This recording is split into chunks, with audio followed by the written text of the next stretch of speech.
The supermarket buzzed with the usual rhythm of a quiet afternoon: chatter, the soft beeps of barcodes, and the shuffle of carts. Nothing about this day felt different until he stepped up to the register. A man in a tailored navy suit, polished shoes, a gold watch glinting under the fluorescent lights. He exuded power, confidence, the kind of aura that made people move aside without a word. The cashier smiled until the screen blinked. Declined. Once, twice, 3 times. A ripple of whispers spread like wildfire. Shoppers leaned in, amused. The cashier, a young woman with too much attitude and too little compassion, threw her head back and laughed. "Guess even the rich forget to pay their bills," she said loud enough for everyone to hear. The man's jaw tightened. He said nothing, his eyes fixed on the floor. Beside him, a little girl tugged gently at his hand.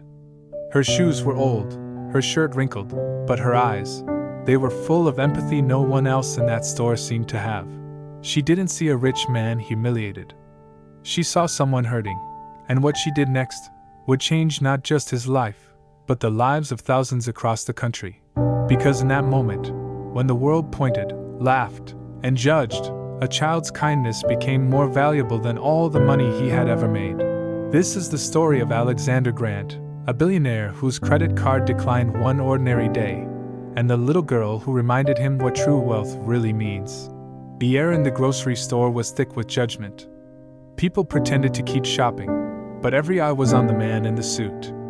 His posture, once straight and proud, bent slightly under the weight of embarrassment. Alexander Grant wasn't used to silence like this. He was used to applause in boardrooms, the sound of pens signing billion-dollar deals, and the murmur of respect wherever he went. But here, in this small-town supermarket, his wealth, his reputation, none of it mattered. The cashier smirked again, tapping her nails on the counter. "Sir, if you can't pay, please step aside. There are others waiting." Her tone was sharp, careless, the kind of cruelty that comes easy when you think someone's beneath you. A few people chuckled. One man whispered, "Guess karma's got a sense of humor." Alexander felt heat crawl up his neck. His hands, usually steady and firm from years of power, trembled slightly. He reached into his wallet. Another card. Another swipe. Declined. And then, a small voice broke the tension. "I can help," said the little girl. Her voice was barely louder than a whisper, yet it silenced the entire room. She stepped forward, her tiny fingers clutching 3 crumpled $1 bills and a handful of coins. The cashier blinked. "Sweetie, what are you doing?" The girl looked up. "He needs help." "I have money." "It's okay." Gasps. Whispers. Someone muttered, "That's adorable." Another scoffed. "She doesn't even know who he is." But Alexander heard nothing, only the sound of his own heart cracking open. He knelt down, eyes level with hers. "You don't have to do that," he said softly. The little girl smiled, small, innocent, pure. "My mom says we help people when we can, even if it's small." In that instant, something in Alexander's chest shifted, a feeling he hadn't known in years: humility. The laughter around them turned into uneasy silence. People looked away, ashamed of what they had done. The cashier mumbled an apology. Alexander tried to refuse the money, but the girl insisted. So he accepted, not the coins, but the kindness. "Thank you," he whispered, voice trembling. As he left the store, the world around him blurred. The limo driver opened the door, confused at his shaken expression. Alexander didn't speak. Instead, he looked down at the little girl and asked quietly, "Can I walk you home?" They walked down cracked sidewalks through a neighborhood far from the skyscrapers he was used to. The girl's house was small, chipped paint, an old porch, flowers growing in tin cans. Her mother greeted them with surprise but warmth. "Ma'am," Alexander said softly. "Your daughter, she did something extraordinary today." Her mother smiled. "She's always been like that. We don't have much, but she's got a big heart." He noticed the worn furniture, the faint smell of soup simmering on the stove. There were bills stacked neatly on the counter, unpaid. And yet, there was peace in that home. Laughter. Love. Alexander stayed for tea, listening to their stories. No complaints, no bitterness. Just gratitude for the little they had. That night, as he returned to his mansion, the emptiness of his wealth echoed louder than ever. He sat by his window, staring at the city lights, thousands of windows, thousands of lives. And for the first time, he wondered how many people like that little girl he had walked past all his life without seeing. He couldn't sleep. The girl's words repeated in his mind. My mom says we help people when we can, even if it's small.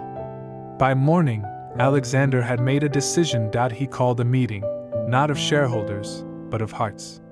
His board was stunned as he announced a new initiative, the Kindness Foundation. Its mission: to pay off grocery bills for struggling families, repair homes, fund education, and reward acts of kindness in small towns across the country. But Alexander didn't stop there. He began traveling, visiting grocery stores, shelters, and schools. No camera crews, no press releases. Just listening, helping, learning. In every face he saw a reflection of the little girl, her courage, her innocence, her heart. The media caught wind months later. Headlines filled the internet. Billionaire pays strangers grocery bills across America. Alexander grants redemption, a billionaire's new definition of wealth. And in every photo, there was one constant: a small girl in a purple shirt, now smiling beside him. Her life changed forever. He made sure her family never struggled again. New home, education, and security. But he never used her story for fame. Her act was sacred, a reminder of the power of compassion. Years passed. People forgot the day his card declined, but Alexander never did.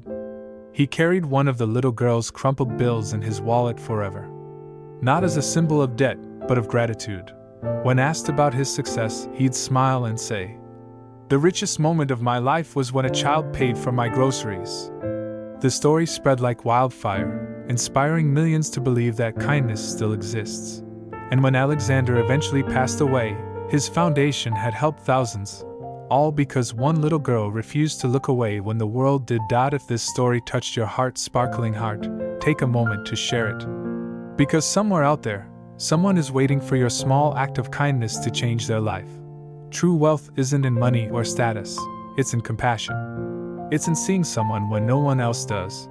And remember, sometimes the smallest hand can lift the heaviest heart. So next time you see someone struggling, be that person, the one who gives, the one who believes, the one who cares. Sparkles. This was the Declined Card, a billionaire's lesson in kindness. Subscribe to Kindness Corner for more stories that remind us the richest hearts are the ones that give.